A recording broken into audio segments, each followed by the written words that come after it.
All right, welcome to this next episode of Your Music, Your Story. Today we're talking with Allan Corona. So, how is it going? Not bad. How about you? How's your Sunday going? It's good. I'm in the bachelor life today. My wife's in Chicago with she's a physical therapist, so they're doing classes out there. Oh, nice. So you got I'm the living the full day best. for yourself, right? Yeah, whatever. We got a dog, so it's not very exciting. Ah, And she's gotcha. not happy that I didn't open the blinds so she could. But it is what it is. She'll have to deal with it for now. Exactly. So, I mean, I don't know. I just have so many questions when I was going through, especially your link tree. I mean, hmm oh man, so many questions. So I don't even know where to start, but we'll just start. So you had on there when you made you were the redoing the lettuce guitar, right? Exactly. Yeah. So if we just started, when did you decide? You know what? Let me just make a bass. Like where did you start playing bass and you're like, I can make this? Or like, what was that process? So the whole idea of me building a bass guitar for myself was when I finally moved to the States, and it was time for me to get a more Marhaba signature bass. But at the time, it was already discontinued, and the very few that I was able to find on Reverb or on eBay, they were expensive enough. They were like 1,800, 2,000, and I was like, I'm not going to spend that much money on a bass that it's not even in good condition, right? Yeah. So I started watching YouTube videos, and I thought it doesn't seem so hard, like it's just buying a slab of wood and then just having someone cut it for me because I had no experience with power tools, no experience painting guitar or treating wood at all. Like I was a complete noob on that subject, and I went to Dixie Line. They cut it out for me. They charge a lot of money, and the first body that I ever got was a complete mess. I ended up just having to throw it away. Dang it. But yeah, but after that, it was a learning process because every single time that I was trying to like paint or even with the most basic steps of the process, which is the routing, the sanding, and everything, I was just like, okay, so I messed it up in the last time. This time I'm going to improve a little bit more. And it was also learning that if you want to make a good, not finished, but a good looking instrument, like if you want to have a good quality finish on it, it all comes to the tools that you're using. So if you want to, I don't know, like finish a guitar, you're gonna have to sand a lot. Sadly, for everyone that wants to build a guitar, you're gonna spend at least 3 hours sanding, which is the thing that I hate the most. But it's not just the sanding; it's getting the right sandpaper. Because if you get the cheaper ones that you can get at Walmart, it's just gonna leave more scratches than the actual power tool does. So it's best for you to get the sanding pads, the ones that doesn't have any holes, and they're better. So it's just a learning curve, a lot of experience that I got through the first 3 years because it all started in 2017, I think. And it wasn't until 2020 that the pandemic hit that I was like, okay, I got a lot of free time. I'm going to start, focusing on finishing the very first base that I was working on, and yeah, that's how it all happened. Oh, that's awesome. Yeah, I built that drum set back there, and that's why it doesn't have a glossy finish because I was like, I'm not sanding that thing. Yeah, you know what I'm talking about. Yeah, No, I hate sanding. Oh, that's like the yeah. worst. I mean, I like building stuff. Oh my goodness, I hate sanding. Ugh. Yep. It's Ugh. the worst. Yeah. If anyone there is listening and they have experience with woodworking or anything else, that sanding, grinding is just the worst. It's just a pain in the ass. For sure. So, when did you start playing bass? I picked up my first bass when I was 15. In I was planning to learn how to play guitar, and I had already classes booked and everything. But my mom told me, "I don't believe you're gonna be committed to it. So save up for your own guitar, and then you buy your own guitar. Then we'll talk." So I started doing my chores and everything. And by the time that I had enough money, uh, I think it was because of one of my classmates told me about Blink, and I've already listened to Bad Religion, Pennywise. I was really into punk rock back then, and I thought, dude, like anyone can play guitar, but basses are kind of cooler.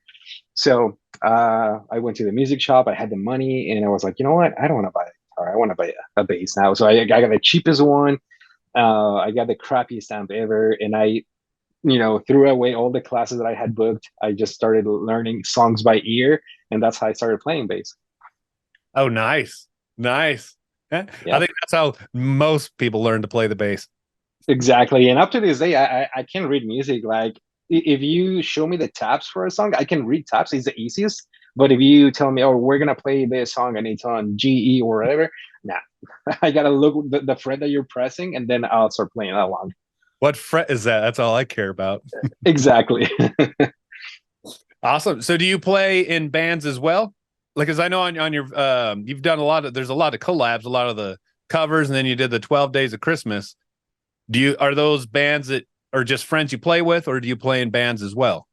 Those are friends that I got the honor to play with. For instance, Matt and Caleb from the Christmas cover. That was one of the best experiences I ever had. Making a collaboration with people. My good friend John Pauline, who goes by Little Red Guitars, he's also one of my best friends that I've made throughout this whole Instagram music community, and I've covered like a couple of songs, well, quite a few songs with them. But I used to play in a band. I joined a band called the All Star Lineup last year, and we did good for the short run that I had in the band. I sadly had to leave my place as a bass player about a month ago. But we played a few shows here in San Diego. We didn't have a chance to go anywhere, LA or outside of California, but it was a pretty fun experience. We released an EP, we released a single for the upcoming full length. So I really hope that these guys find someone that actually fill in for my spot and they can keep on making music because they are super rad guys. I love them all, and like I told them the day I had to leave, I wish nothing but the best of them, and I really want to listen to whatever they're gonna keep on writing. Well, that's cool. So are you done with being in playing in bands, but you're still going to do collabs? I don't know why I like to Uh, say collabs, but I guess we'll say it like that. I don't know why it makes me chuckle. But are you still No, do some collabs? yeah. In fact, I'm working with Matt and Caleb as well. And I got a few covers that I already tracked. I just need to, record a video and everything so I can just post them on YouTube. I haven't posted a single cover in a while, but I'm still open to playing it in any band that I get a chance to.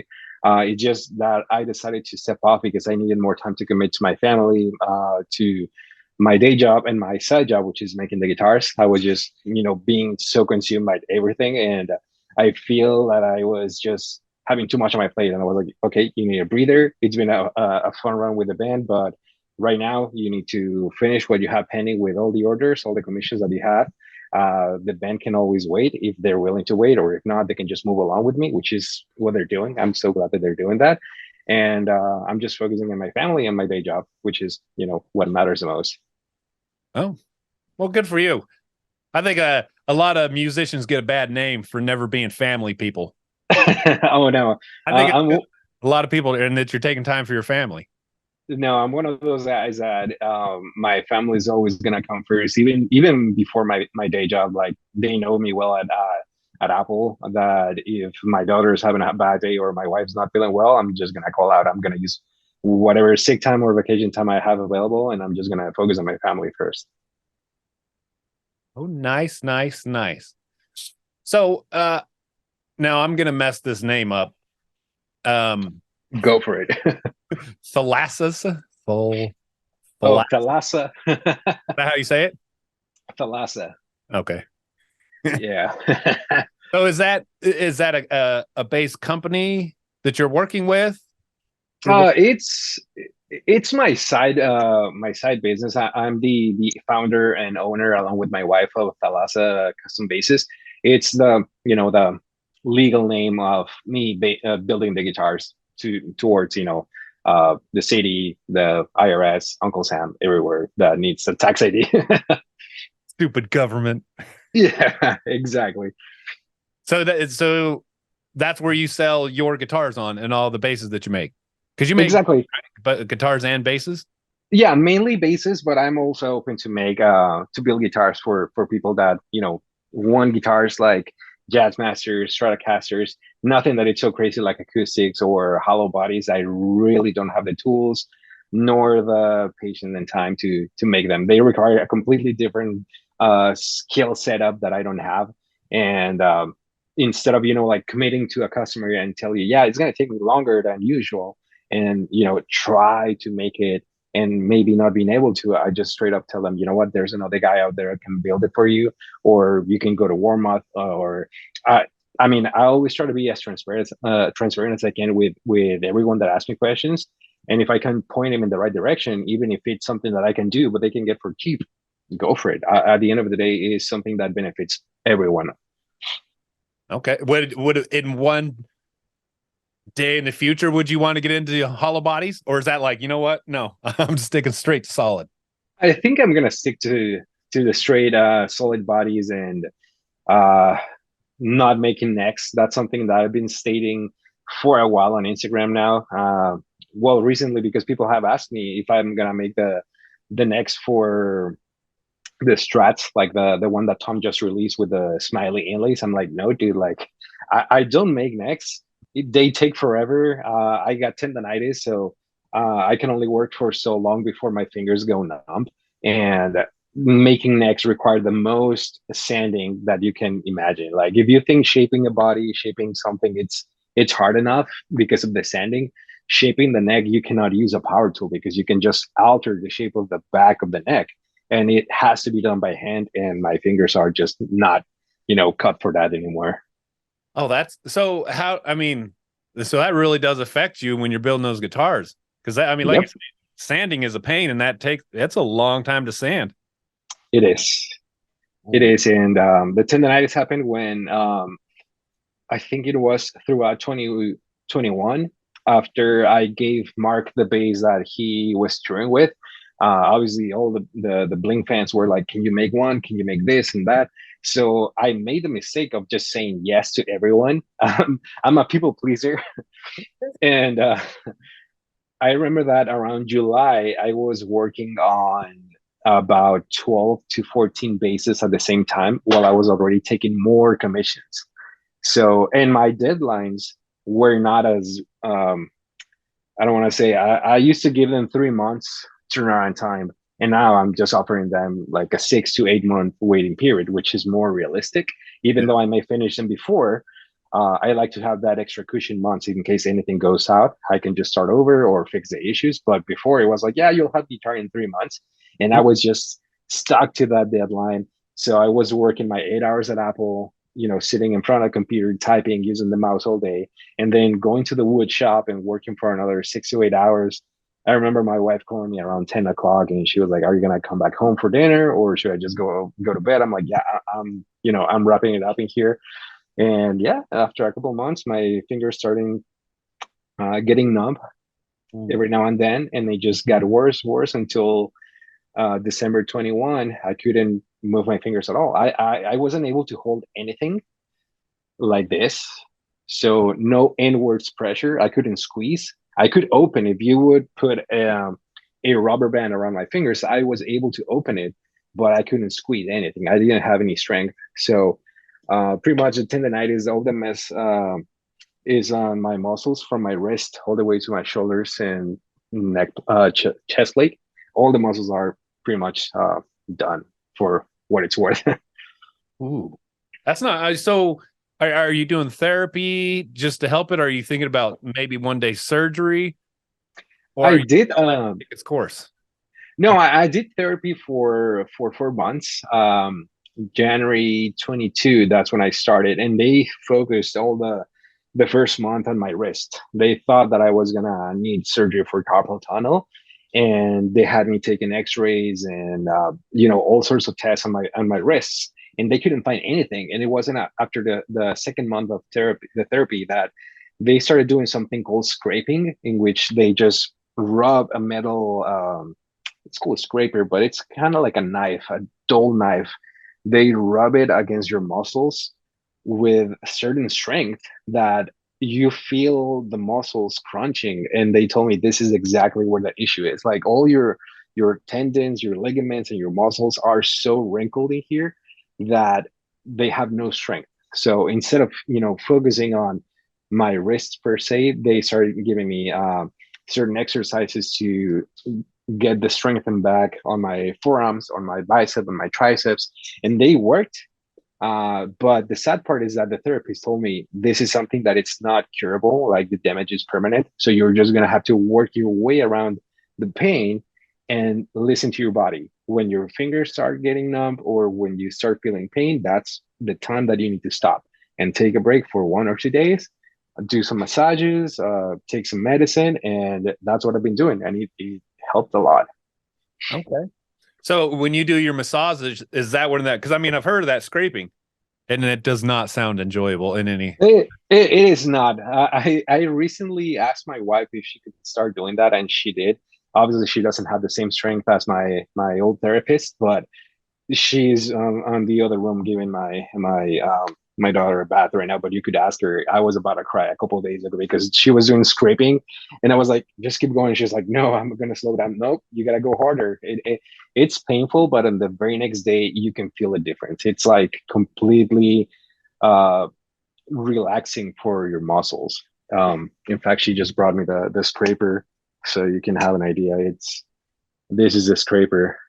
It's just Oh, a dull metal blade, if you will, and the whole point is just scrubbing in the forearm, the triceps, biceps, wherever you want. and it's just And breaking up the muscle or the tendons, or yeah, it's kind of like it has a similar effect as the cupping. I don't know if you've heard of that. That they heat up some I don't know, glaciers, and they suck the skin out of you, and they leave like a massive bruise. It's kind of the same principle, but with this, you apply the pressure towards the muscle, and it helps relaxing it. So if you got any knots or if anywhere in your forearms is tender, it just helps soothing everything out. So it's really helpful, really painful, but it helps a lot. so it. Okay, let's just say you do your scraping today. How long does one last before it really starts to tighten up again? Is it like the next day and you just have to fight through it, or does it give you at least a couple days of relief? It all depends on how much do I get to work on certain specific things. For instance, my wife did the scraping on Thursday. I haven't got any pain yet. And I did spray yesterday a couple bodies. I was spraying for maybe an hour. And this morning I was routing. And I still don't have any pain. I still don't have any numbness. So I'm thinking that if I keep working maybe 1 or 2 hours per day, the scraping can temporarily heal my muscles for maybe a week before I start feeling the pain again. But on my defense, I haven't also worked the 8 hours in front of the computer as well. So maybe that's easing up the pain for a little bit. So it's that repetitive, I'm assuming, movement, like for you, like you're talking about sitting at your desk, clicking on the mouse and typing, like that'll just start slowly. And is it just your one arm or is it both arms? It's both arms. Ooh. Yeah, yeah. It's one of those things that you never really appreciate the mobility, the strength that you got on your fingers until you lose it for even for one day. You take so many things for granted. I'm like, damn it. When it happens, I'm just like, please stop. And when my wife does a scraping or when I go to the doctor and I have the mobility back, I'm just so thankful. I'm like, okay, I'm not gonna, you know, throw away this opportunity to do what I want or what I love again. Well, good for you. That's a tough one to deal with. You always hear Yeah, tendonitis. It ain't good. yeah, it's not fun. So, one question on one of your covers that you did. I'm not sure which one. In the background, it looked like you were standing by your couch and you just had a whole stack of body bases behind you. Was that Yeah. for, cinematic effect, or just happened to be that you just happen to have one of your stacks you're working on? So that was a stack of body that I was working on, and that was the old apartment that we used to live in. It was tiny. You have no idea how tiny it was. It was. I don't even have an idea of the square footage, but let's say that couch was the same width as the door and the window. So it was a tiny apartment. I had to move everything back as so I could put the camera in frame, so I can get myself playing, plus a couch, plus a little bit of the door. Everything behind me was a mess. Was a door to the kitchen and the door to the bathroom. It was bad, and Had to make it work, huh? I had to make it work, and I did for the longest time. I think I recorded over 50 covers in that apartment, and I seriously don't know how to make it. And ever since we moved to our new place and I finally have my own studio, which is still a work in progress, uh, I have recorded maybe two covers. I haven't used the studio for, what I wanted it at first, but it's still a work in progress. I'll start working on covers really soon. That's awesome.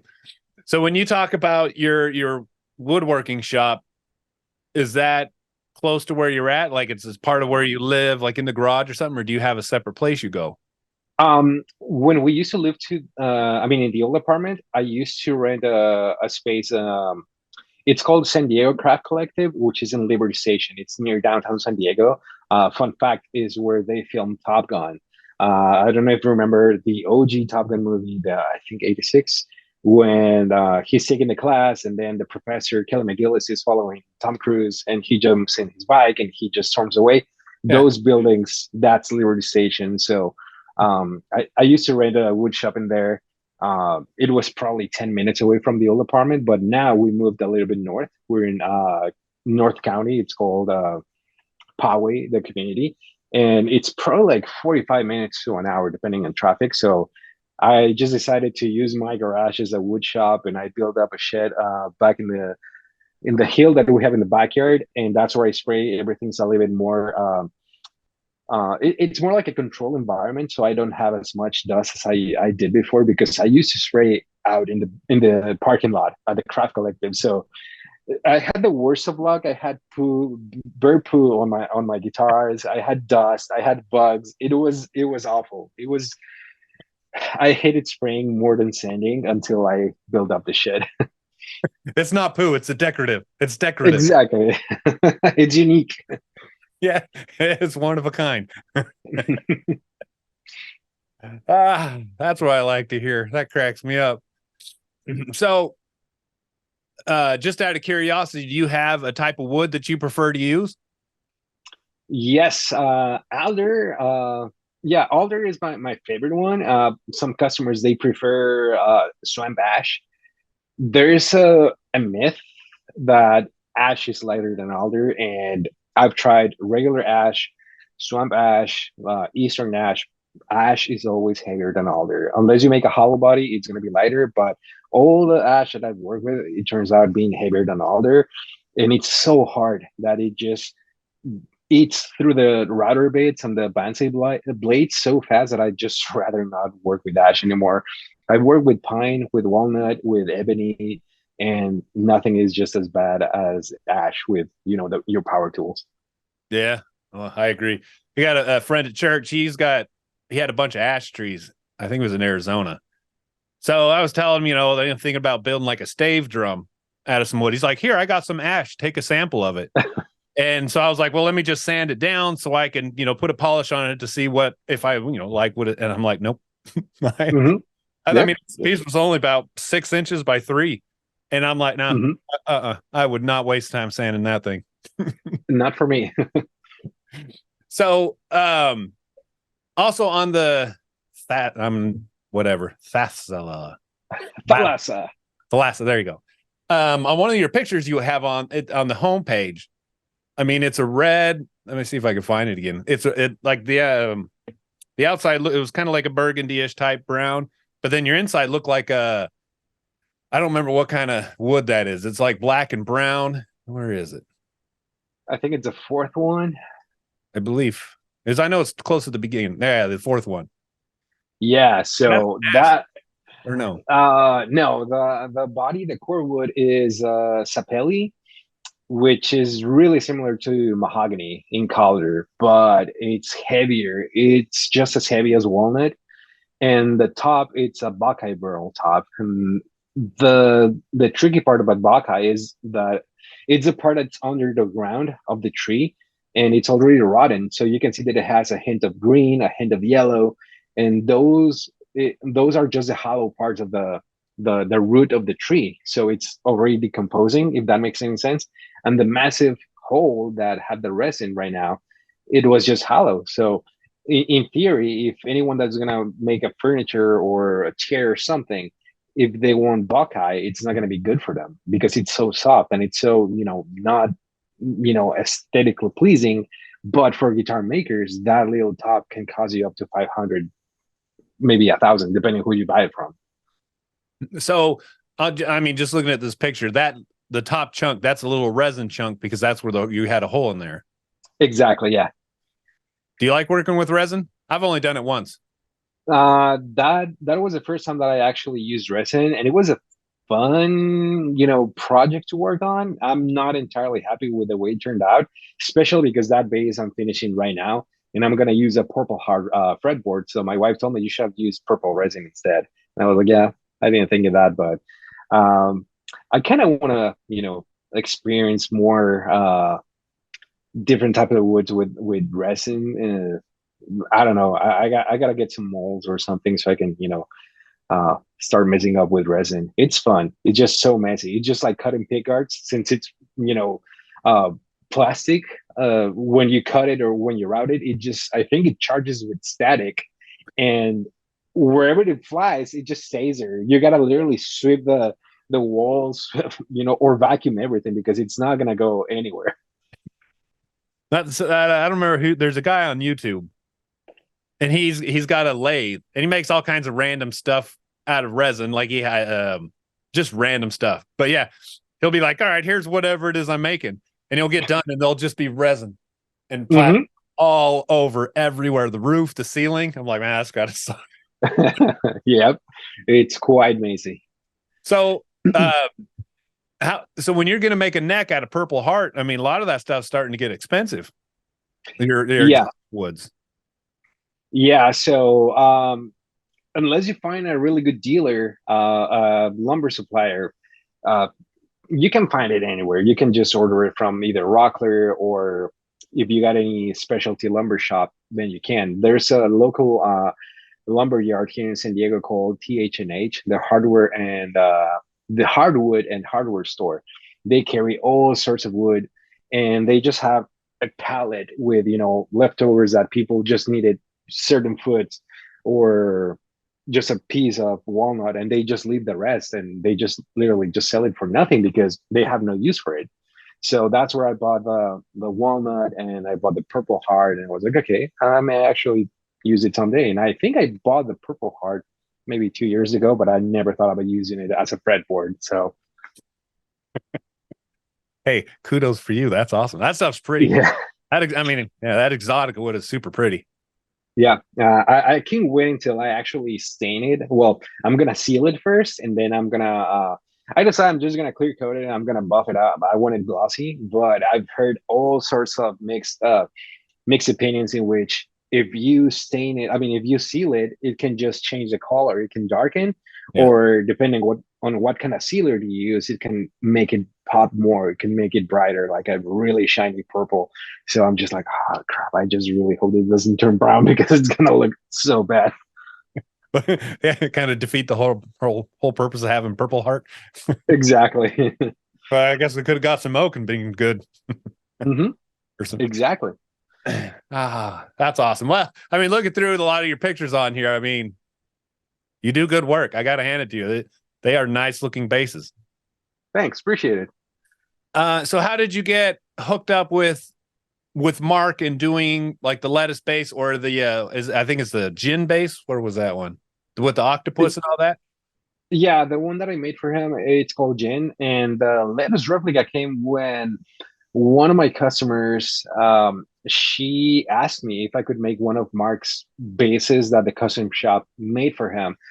He calls it Relic because it's a road worn base, and it has, the jazz pickup on the bridge position. It's already been filled, but you can see the outline, and it's all, beaten to hell. And I love making replicas as close as I can to the OG. And when my friend asked me to make that, I was just like, yeah, I'll make it. And she received it, and she was so happy. She shared a photo on Discord. And throughout the pandemic, Mark was really active in Discord. He was not touring, so he was just kind enough sharing his time with people, with fans on Discord. And by the time that she shared the photo, he was just like, "Who made this?"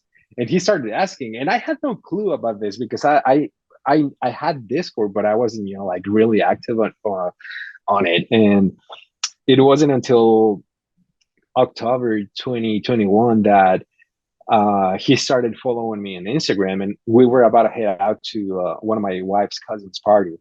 And I told her, someone pretending to be Mark is just following me. And my wife told me that is Mark Hoppus because he's verified. I'm like, what? No way. No way. And yeah, it took me like 10 minutes to, process it. I was like, what? And that was a Saturday. And on Monday, I was driving back to work. Well, I was heading to work, and I got an Instagram message from Mark, and I was literally just getting in the ramp on the freeway. I saw it, pull over to the side, and just start talking to Mark. I mean, you have to. Yeah, seriously. Now that you know it was him. Yeah. So back to the lettuce build. He asked me about the process. He thought that I was buying the bodies and buying the parts, and I'm like, nope, I'm making the bodies. I buy the rest of the parts from Fender. But it's a hobby of mine. Back then, it was just a hobby. I was just making one base every 2 to 3 months, and around the same time, my daughter was getting therapy. She was getting speech therapy and occupational therapy because she's in the spectrum. And my idea to give back to the hospital that was providing it, it was just to make a guitar, maybe auction it, and then donating all the proceedings towards hospital because it was, right after COVID. And I told Mark that if that would be okay with him, would you mind if I do this and, try to help the hospital that it's helping my daughter?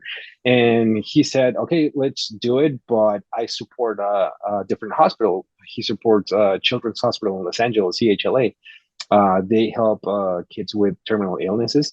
So I told him, dude, like, I'll help whoever you want. Just let me do it. Like, it would be an honor if I can, make a replica of your bases. You let me know which base. And he told me, okay, let's make lettuce. I'm gonna have Robert, who was his technician at the time, and he got photos of lettuce, the actual lettuce. He went to the storage unit and he got close-ups of every single nick and dent, the neck, everything. Hmm. And I think that was the fastest I've ever built a base. I think I finished it in 2 weeks. And I was just constantly forwarding photos to Robert and Mark, like, this is how it's looking, this is how it's looking. And it was before Thanksgiving, um 21, that I met up with Robert and I just handed over. And he was like, Mark is gonna shit his pants because this is just like the OG bass. Like, it has the same nick that I made on that bass. And I'm like, oh really? I And remember he putting started that. playing it. Yeah, he was telling me that was the first dent that bass had, and that Mark was really pissed because Robert did it, like not even Mark did it. And we thought that he was going to auction it right away because it was, right before the holidays, and it was a perfect time for anyone, just to try to, get his hands on a base that Mark was going to sign for him. And apparently not, because Mark started, playing that bass on Discord live with all the fans, and then he started. Um, I'm gonna share you something that he texted me. Um, he texted me that he was just recording a new track for the upcoming album with that bass, and I was like, oh snaps, this is huge. um Would that have been the California album? Or was uh no, that was after 9, in fact. okay. So that would have been in the new album if Matt would have kept ongoing with the band, but since he's not in the band anymore, all the tracks that they recorded for that, they were just, scrapped. My bass was almost on there. Yeah, but no, let me try to find a screenshot of that because he was just like, when he shared that, I was like, okay, this is amazing. Not only he's gonna auction the bass that I made, he's also tracking a new song with it. It's just, super rad. And that's when yeah, I just sent it. um it was around April. It was after I met him personally that he decided to auction it. And I don't know if you saw, but we raised $7,700, and it was all donated towards the hospital, which is so good, so amazing that we could help. That's awesome. So now, so you did the lettuce and the gin. Did you Mhm. did you auction both those? Because I thought I saw a picture of him playing the gin one, or was that one for just one that he wanted to play? Yeah, that's the one that he had no idea that I was going to make for him. it was a birthday present, late birthday present, and it just all happened because he agreed to meet up for coffee, and I was just in theory supposed to hand over a pick guard that I was making for him for a custom base that he was, planning to have his luthier made on his head. And when we show up, it was my wife, my daughter, and myself, and we got this massive case, and he asked, "What is in there?" I'm like, "Your pick guard." It's just attached to a base. Exactly. But yeah, he had no idea about the base, and when he saw it, he was just mind blown. I thought he was just gonna put it in a rack back at home, but as soon as we were driving back from LA to San Diego, my friend started texting me, "Go on Twitch right now. He's playing a base that you gave him." I'm like, "Oh, okay." So it was lucky for us. There was a lot of traffic, so my wife just put the phone on the dashboard, and yeah, he was just telling everyone that he just met with me and that I gave him the bass and he was playing it, and he just started playing it. Then he announced that he had cancer, and as soon as he got back on track, he was cured. He started playing with Jane again, again, again, and uh, the rest is history. We saw Jane in Coachella making his debut, and I was just like, okay, this is happening. It's a real deal. Did it almost bring a tear to your eye? Oh yeah, for sure. My wife was literally holding up her tears, and I was behind her, taking some screenshots on the TV, and I was already like bursting in tears. And she's like, "Oh, she should have told me. I should have started crying a while ago." I'm like, "Yeah, just go for it." Just let it go, man. Just let it go. Yeah, yeah. It was pretty emotional, especially because that day that Coachella show that was my birthday as well, so it was like the perfect present for me. Oh, that's awesome. Man, that would have been awesome. Huh. Good for you. That is completely cool. Good for you and It being was. awesome and making nice stuff. Thanks. So, on your covers, so you have a pretty gritty, somewhat tone on your bass that you have there. Yeah, everyone tells me that. What do you use on? So I know it. I'm assuming because you have the in your videos you have that little red Ampeg. Mhm. Is that what you use, or do you use pedals going into it, or what do you use? I use a pedal, specifically Tech 21 BT Bass DI. That's all you need. If you want to achieve the Marhopis tone, that's the one you need. That's all you need because people have told me I have a compressor, I have a fuzz pedal. No, you need just a tiny bit of drive. And the good thing about the Tech 21 is that it gives you the cabinet emulator built into the pedal. So you got both the DI sound, the growliness, but you also have the cabinet simulation speaker. So it just blends everything so well that it's like if you were listening to a live bass throughout the interface that you're using in your computer. So if anyone wants to get the Marhapa zone, that's what I recommend. Um, it also depends on what kind of pickups you need. Do you have in your bass and what kind of strings you're playing? Uh, there was this guy that a couple of months ago he asked me, "Dude, like, how do you get the tone? I got the Tech 21, but I can get it. I got a Marhapa's bass." I'm like, "Okay, what kind of strings are you playing?" He's like, "I don't know. These are like 3 year old strings." I'm like, "Yeah, that's your answer, dude." They're full of sweat and gunk, probably. Exactly. So maybe just get new strings and maybe it'll help. Maybe you'll be good to go. Exactly. So, do you have the pedal or do you have the rack mount? I don't know if you said it was the pedal or not. It's a pedal. Yeah, I do have the pedal, but right now I have everything built up on because I was touring with it. Well, I was touring. I was playing with my band with it. I have my 6U rack case in which I have my Ampeg Portaflex. I don't use the micro live. Um, I have a Portaflex 800, and then on the middle section, I have my wireless IEMs and my wireless for the bass. And in the top rack, I have a drawer where I actually keep the pedal and the tuner pedal as well. So everything's just built in, just one case that I gotta bring to the shows, and that's it. That's a nice setup. Don't have to Yep. bring a whole slew of stuff. Oh, dude, no, no, no. I remember my guitar player. He was bringing a dolly with a cabinet, with a head, with pedal boards, with a guitar. I'm like, dude, how do you do it? I don't know. I don't want to go through that. What a waste of time, guitar players. So, do you build guitars just for fun, or are those more if somebody wants a guitar, you'll make a guitar, or do you mostly bass, or what's that like? For guitars, it's only if anyone asks me to build a guitar, then I'll build it for them. But I'm not gonna lie, the only guitar that I'm building for myself, and that's only because I was able to meet the artist that painted it for Tom. He's super cool. I asked him if I was able to, if he wouldn't have any issue if I would make a replica for myself for my collection, and he's like, dude, no, I would be honored. He was super cool, sharing tips and accidents that happened to him when he was painting Tom's guitar. It's this one right here. Ah. So I didn't make the body. I ended up getting it, Hmm. but it's like a Starcaster body, but it's flat. So no tummy, no back. It's just flat. No angled neck pocket. It's just gonna be like a Strat, if that makes any sense. But I ended up getting it from Rosser Guitars on Instagram.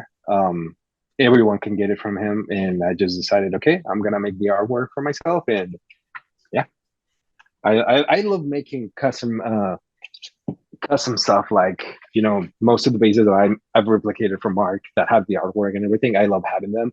And in fact, I don't know if you can see, but on my wall I had all the pictures hanging, and the guitars used to be there, the bases used to be there until one of them fell.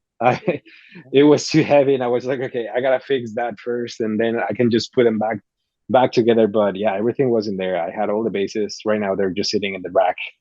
but So did it rip but yeah, the drywall screws right off the ceiling or out off the wall? yeah, the whole thing, the mount came off with both the screws and the anchors. So I think, yeah, the base was too heavy. I don't know what happened, or maybe I don't know. Maybe my daughter was trying to pull it down, and I have no idea. It was just in the middle of the night, and we heard this loud boom. And we're like, nothing happened. And yeah, the next day I was like, oh crap, it just fell. Nice. So, who are when you started to play the bass? Who were your biggest influences? Like, who did you try and learn from? Um, Jay Bentley, Bad Religion, Randy Bradbury, Pennywise, obviously Mar Hoppus, and Joe Principe, Rise Against. Okay, those were your dudes, huh? I know. When Yep. you did your cover, you also had a Rush cover on there. Was it 2112? Was it? Yep. With John Pauline. Yeah. Yeah, Geddy Lee is one of the best bass players I've heard, but he's insane. Like he's too much. And he plays that crap and then plays all organ on his feet. Exactly. So no. I just did it because John insisted. I'm like, okay, John, it's gonna take me like 80 takes, and I'm not lying. I can send you a screenshot of all the takes that I had to go through so I can get the track ready for him. It was hours of me trying to play it right. Dang, Getty Lee. So when you do your videos, basically you get them all ready. You do everything, and then you just send it to them just as the complete video, and then they do editing or what I don't know, whatever they're gonna do. Just plug it in, and go. Yeah, I think we all do the same way. I try to make the tracking of the instrument sound as good as possible. So what I do is just first track the instrument.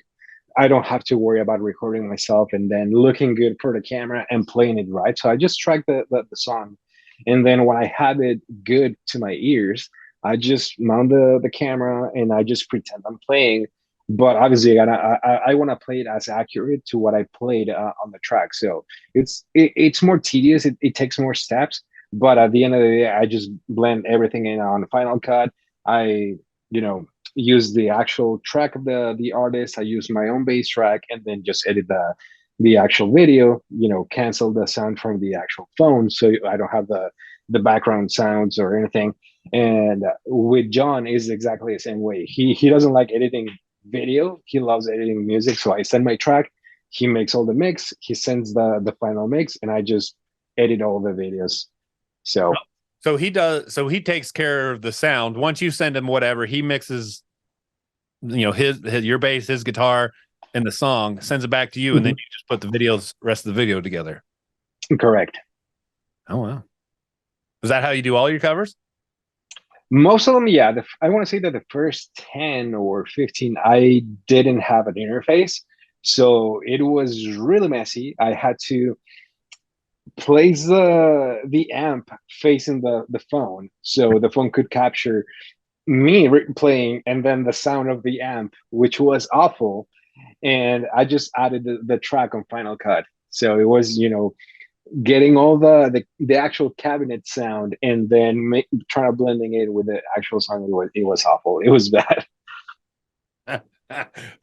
Sometimes you got to make things work when you're first starting. That's for sure. Yeah, yeah, and like I said, it was the first 10 to 15 videos, and it was bad because I was also so camera shy that you can see the first. If you scroll back to the very first videos, you're only gonna be able to see my neck down, and it was mainly because I was focusing so much on just playing the song right that I was just either making faces or biting my tongue. I was like, oh shit, and then mess it up, start all over again. I was all sweaty. It was just a pain in the ass.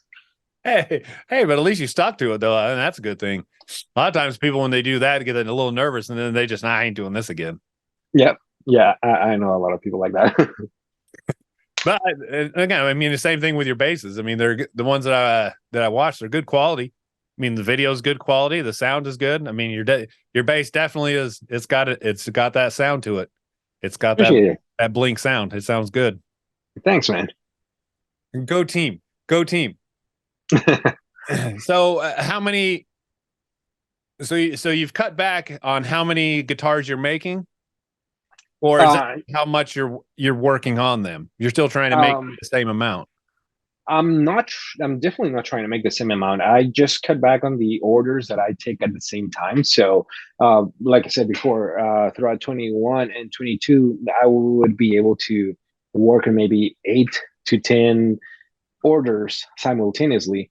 And it wasn't until I finished two of them I could, I used to take another two. I loved being busy all the time, but right now I just took a couple commissions maybe 3 months ago. I took 10 orders, and as soon as I'm done with those 10, I'll start taking more. I just don't want to, you know, overwhelm myself again and reach to that point that I'm going to be so stressed that I need to finish them all. Hmm. Well, that's nice. Um, Now I think about another question. On that one on making the lettuce, on the little I don't know where it is. It's where your belly sits on the base. The There's tummy like a cut. little indention. I think on the Yeah. video you used a grinder on that one. Is that how you do all of them? Like all of them, you just put that little The tummy cut, yes. yeah. I've seen a lot of people that they use the saw blade and they just start making grooves, and they come with a rasp or a chisel, and they use truly their own hands to remove all that. But again, tendonitis, I don't have the time, and a lot of people are also scared of the grinder. Grinder can literally just chop your finger off in just a heartbeat. So it just makes everything so much easier, so much faster for you just to clamp the body, use the grinder, use a decent wheel, and then just get rid of all the excess material. If you want to use a bandsaw, you need to have a bigger bandsaw. There's a rig in which you literally place the body in an angle, and it just cuts everything, including the forearm cut. But again, it's a bandsaw, and the chances for you to slip and maybe cutting a finger or maybe cutting a full limb is just the greater chances for you to do that instead of like having an accident with a grinder. So that's the way I learned, and I'm just so used to doing it like that way. So I don't think I'm going to change my method. Hey, nothing wrong with that. I just like I got a chuckle at that. Man. You're busting the big guns with that one. Let's just Yeah, but grind that down. also, in fact, that the grinder and the router and the sander, all of those vibrations is actually what causes tendonitis, because all the impact on your joints. It's so much, especially with the sander and the grinder. The router is not as bad, but the grinder, after I use it for maybe two or three bodies, um, as soon as I power it down and I just, start feeling my arms shake by themselves, I'm just like, okay, shit, I need to take a minute, stop doing everything. Oh yeah, I built a. There's a bar because I work on the base over here. Uh, Okay. they wanted a little a shelf to put some of their bar. I mean, this isn't very big and nowhere near amount of sanding for like as compared to a guitar. But yeah, same thing. You're sanding all the edges. You get done. Uh, Hmm. all right, my hands Yep. keep shaking and it ain't even on. And I also got a shot, I think, on the video with the lettuce one when you were using you had your router table. But I think a little note: don't put the fingers by the blade or by the. Yeah. Was that from personal experience? Thankfully, I still have all my fingers, but I've seen people um, on YouTube that they didn't lose anything, but the way the power of the router or the bandsaw, they can just take the body away from you. And if you're holding it by instinct, you're gonna try to grab it, and then you're obviously pushing your hands forward towards a blade or towards a bit. So in theory, you should never aim your hands, or your hands they should never be in the same path as the blade, or they should never be in the same place that the router bit is gonna go. So every time that I teach a class, I tell them, do as I say, not as I do. Because the first time I taught the class, they were like, you told us not to do that. I'm like, don't look at what I'm doing. Listen to what I told you and then do it on your own. So when you say teach a class, so you're teaching classes just on how to make the guitars that you make, like how to do all the parts to it. Yes. So the owner of the craft collective, the shop that I used to rent, she asked me that if I would be willing to teach a class because last year there were a lot of people interested. They teach so many classes: ceramics, pottery, woodworking classes, like carving spoons and everything. So the first class that I taught, it was so mind blowing because I taught a 9-year-old, a 15-year-old, an older guy and a girl that wanted their own bases, and I was like, oh crap. Obviously the parts and the necks, everything was just bought, it was pre-made, but they wanted their own shape and body. So I was like, okay, you want a jawer base, you want a precision base, let's do it the way you want it. Let's do the finish you want. So it's something that we started doing beginning last year. We've only taught 3 classes, which is good. But I think after this next class that it's going to start next this October, in a couple of weeks, that's going to be the last class that we're going to teach because it just you deal with people that even though they may have woodworking experience or they can be completely new to the woodworking realm, it's dangerous and they can be so experienced using a jigsaw or a table saw, but like I said, holding the body, you gotta hold it by this by differently than the way you're gonna hold a slab of wood that you're gonna use for a table. This is a smaller piece of wood, and you got more contact with it, and especially when you're routing, when you're cutting everything, it's just to me it's stressing. I have the theory. I teach them the theory. The owner of the craft collective, she basically guides them. She holds their hands and everything because she's got years of experience. But on the inside, I'm just crapping my pants. I'm just like I then especially with a 9-year-old, he was just so daredevil and he was like, okay, I'm gonna go to router. And he literally pushed the body, it just bounced back. I'm like, no, let your dad do it. You get away from the router. uh, I'm sure that was exciting. Got the blood going there for a minute. Oh my god, it was so stressing.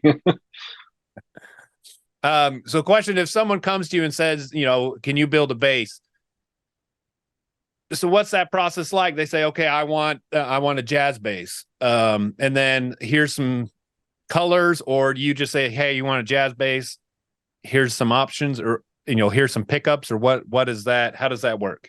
If somebody wants, uh, if anyone wants a specific instrument, I ask them, what is it in specific that you want? What kind of pickups?